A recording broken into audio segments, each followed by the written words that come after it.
அமைக்கப்பட்டிருக்கக்கூடிய இந்த பாலமானது 100 ஆண்டுகளுக்கு மேல் நிலைத்து நிற்கும் எனவும் 160 கிலோமீட்டர் வேகம் வரை இதில் ரயில்களை இயக்கலாம் எனவும் இதற்காக அமைக்கப்பட்டிருக்கக்கூடிய மத்திய அரசின் நிபுணர் குழுவானது திட்டவட்டமாக தெரிவித்திருக்கிறது.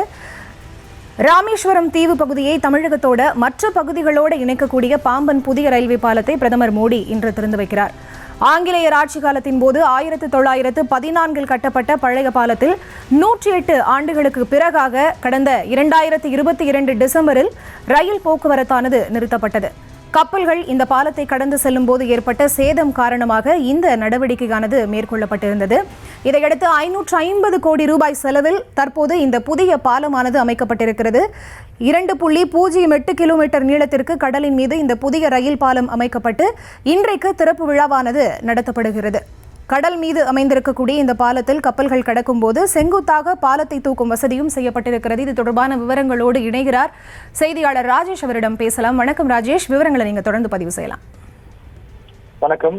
பிரதமர் நரேந்திர மோடி அவர்கள் பல்வேறு திட்டங்களை தொடங்கி வைப்பதற்காக இன்றைய தினம் தமிழகத்திற்கு வந்திருக்கிறார். ராமேஸ்வரம் வந்திருக்கக்கூடிய அவர் புதிய பாம்பன் பாலத்தை திறந்து வைக்க இருக்கின்றார். நீங்கள் குறிப்பிட்டது போல ஆங்கிலேயர் ஆட்சி காலத்திலே கட்டப்பட்ட மிக மிக முக்கியத்துவம் வாய்ந்த பாம்பன் பாலம்.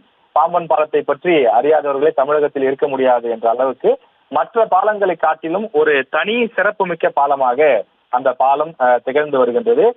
பல ஆண்டுகள் கடந்து விட்ட நிலையிலே அதனை புதுப்பிக்க வேண்டிய கட்டாயம் ஏற்பட்டிருக்கிறது. அதற்கான விளக்கங்களை கூட நீங்கள் சொன்னீர்கள்.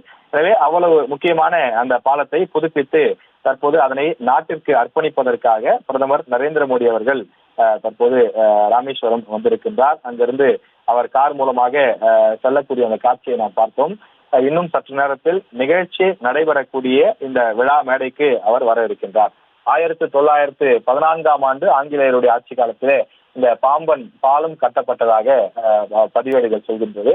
2050 மீட்டர் நீளத்திலே கடலுக்கு மத்தியில் இந்த ரயில் பாலம் கட்டப்பட்டிருக்கின்றது. இந்தியாவில் கடல் பகுதியில் அமைக்கப்பட்ட முதல் ரயில் பாலம் என்ற சிறப்பை பெற்ற அந்த பாம்பன் பாலம் பல ஆண்டுகளை கடந்து விட்ட நிலையில தற்போது அது புதுப்பித்து மத்திய அரசால் கட்டமைக்கப்படுகின்றது. இதன் மூலமாக பல தரப்பும் நன்மை அடைவார்கள் என்று அதிகாரிகள் தெரிவிக்கிறார்கள். போக்குவரத்து சீரடையும் என்பதை தாண்டி நம்முடைய அந்த கடல் வணிகம், கடல் போக்குவரத்து போன்றவை எல்லாம் கூட சீரடையும் என்ற ஒரு எதிர்பார்ப்பும் இதன் மூலமாக எழுகின்றது.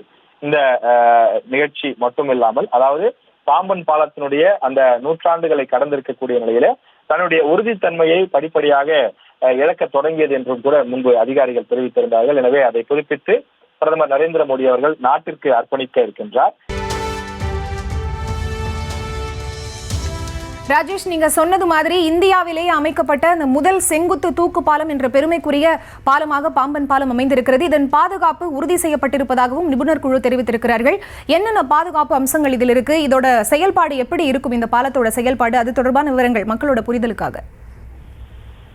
நிச்சயமாக இந்த பாம்பன் பாலத்தை பொறுத்தவரையிலே இப்போ லேட்டஸ்ட் டெக்னாலஜி என்ற அடிப்படையிலே இது கட்டப்பட்டிருக்கக்கூடிய காரணத்தால் இது அதிக உறுதித்தன்மை கொண்டதாக இதனை கட்டிய இந்த பணிகளில் ஈடுபட்டவர்கள் தெரிவிக்கின்றார்கள். அது தொடர்பாக சில அதிகாரிகள் பேட்டிகளும் கூட கொடுத்திருக்கின்றார்கள்.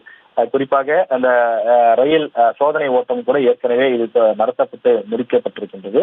இந்த புதிய பாம்பன் ரயில் பாலத்தினுடைய அந்த முதல் சிறப்பு ரயில் இன்றைய தினம் இயக்கப்பட இருக்கின்றது. அது தொடர்பான விவரங்களும் கூட ஏற்கனவே வெளியிடப்பட்டிருக்கின்றது.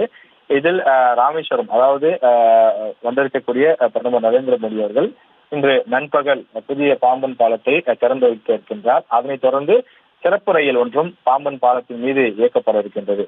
இதனை இயக்குவதற்கான அந்த ஏற்பாடுகளும் கூட செய்யப்பட்டிருக்கின்றது. தாமரை செல்வன் என்ற அந்த ஓட்டுநர் இந்த ரயிலை இயக்க இருக்கின்றார் என்ற விவரங்களும் வெளியிடப்பட்டிருக்கின்றது. புதிய திட்டங்கள் பலவற்றை தமிழகத்திற்கு இந்த வருகையின் மூலமாக அவர் தொடங்கி வைப்பதற்கான ஏற்பாடுகளும் செய்யப்பட்டிருக்கின்றது.